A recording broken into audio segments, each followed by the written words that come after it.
Okay, I'm Erick Iván Montoya Perez, and I'm going to talk about the speaking and writing abilities, and just an introduction about how to develop these abilities. Okay, first, in the first video we saw, they were talking about Harold Palmer's legacy, that he was presented as the father of the applied linguistic. He was a professor, educator, and theorist who worked in Japan and during the Second World War. So it for this is was very important in that age. And he presented us the principle of the conversational proficiency in 1925, and Palmer emphasized about the importance of the memorizing communication and the useful words or group of words to achieve conversational proficiency. And he also was seen as the precursor of the modern understanding of languages learning, which recognizes the significance of memorizing vocabulary acquisition. Now, what he says about vocabulary and memory, because he thought that they both were linked, and learning a language involves a substantial memory load, especially for vocabulary.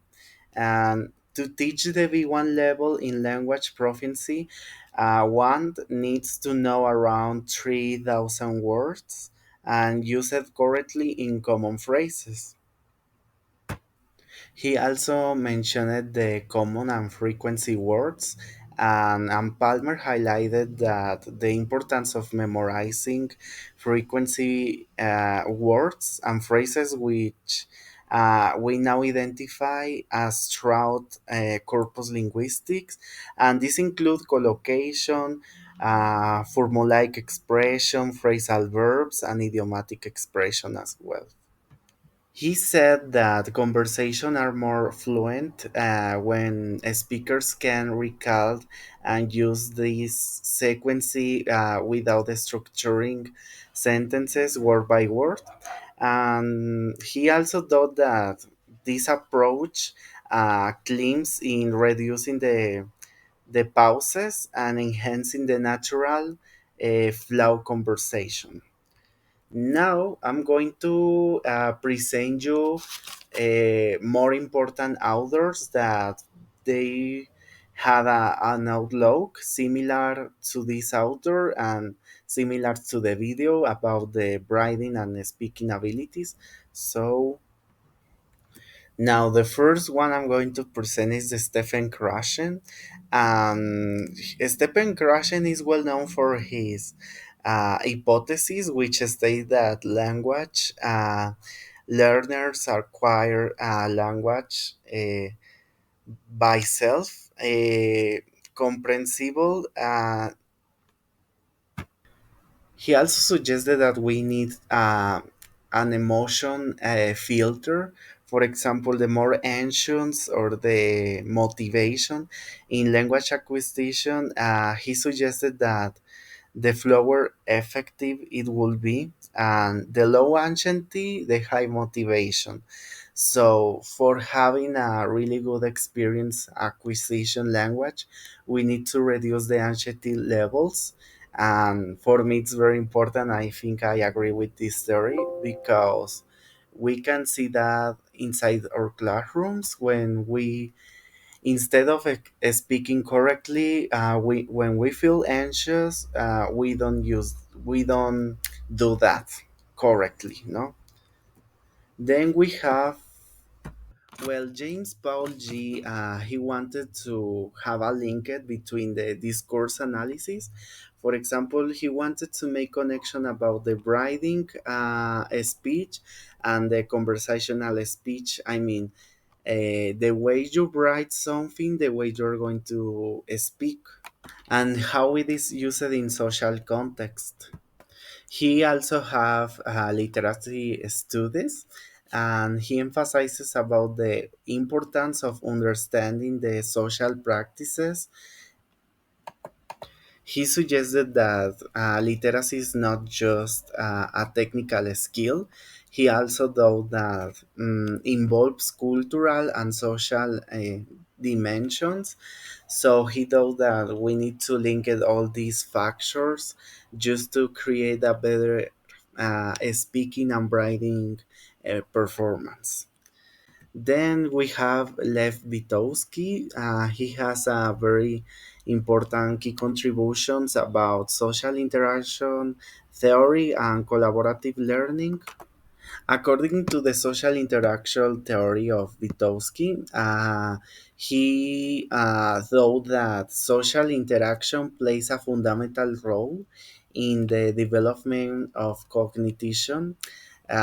This theory understands or underscores the importance of the collaborative learning and dialogue, the developing speaking and writing skills.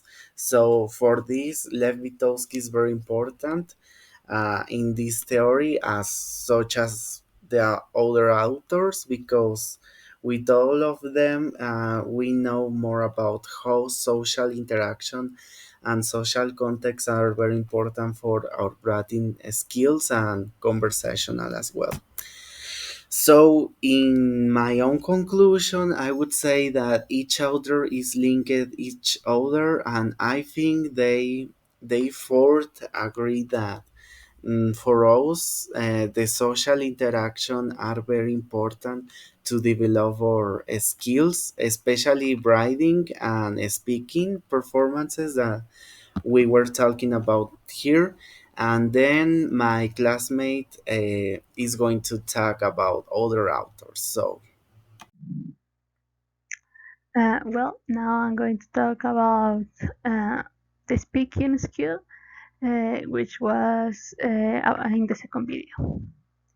Well, something that the video mentioned is that it's important to learn the most frequent words and sounds in the language, because these things are useful for you in a conversation, and that's something that McDonald and Shaw agree, because they say that it's useful to know the characteristics of the spoken language and the skills that involve linguistic elements such as pronunciation, vocabulary, and chants.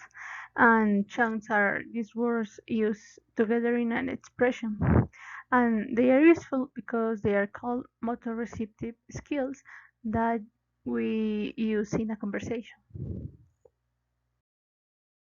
Now, another thing mentioned in the video is the importance of the common words and common structures and grammar, because those are the things that we usually use in a conversation. And this is something that Thornbury states in his book. He says that native speakers need more or less 2,000 words to cover all of their needs, while learners can do this with a lot fewer words for having a casual conversation. And he mentioned also that the criterion for selection of these words and structure is frequency. Well, why it's important to learn these common words and common grammar structures? Well, the video mentioned that it's important to do it because in that way you can have like a prefabricated idea and sentence, so you can have a more fluid conversation. And this is something that we can see in the book by Larsen, Freeman, and Anderson.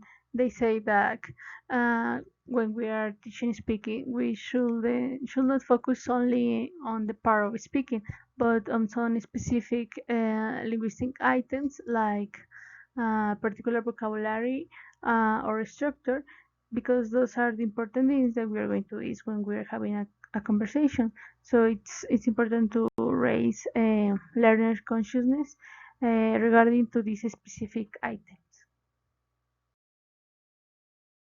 And well, the video focus on how this work.